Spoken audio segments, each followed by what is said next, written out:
Now at 5:30, there is new help for those facing eviction in South LA. It's a center focused on keeping renters in the home. The center is focused on helping those renters negotiate with their landlords. Yeah, NBC4's Conan Nolan live in a newsroom. And Conan, sometimes it's as simple as overcoming a language barrier or lack of access to technology, huh? Right, and it's pretty fundamental to the effort at solving the homeless crisis, stopping the flow of people who end up without a place to live. It's a program that you might call an effort at preventative medicine.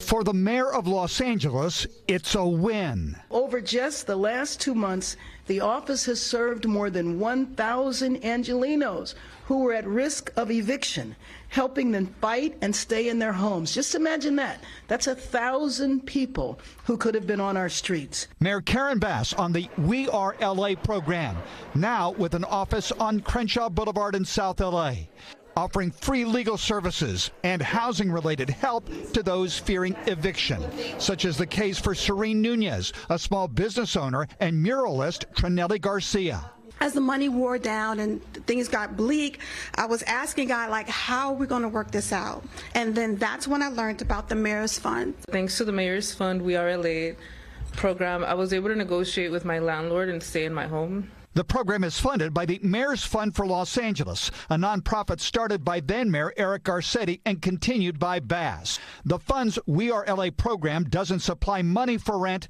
but does help tenants negotiate with landlords. The president of the fund, Conway Collis, is an attorney who has a long history in anti-poverty programs. He says it works because it helps both tenants and landlords. So what we've tried to structure is something that's a win-win for both, that it assures landlords that, look, this is a stable tenant, they can pay moving forward, and to the extent possible to see if there's anything that can be worked out on back rent. But the program itself is an indication of the chronic lack of affordability in LA's housing market. Housing construction plummeted in the first quarter of the year, and while there has been a recovery of sorts in the second quarter, problems persist. Joshua Baum is the founding partner of Hillgard Economics out of West Hollywood. You know, we have interest rates, we have local zoning barriers, tariff threats, immigration changes. Homes won't get proposed or built if there isn't certainty that there is a workforce to build those homes.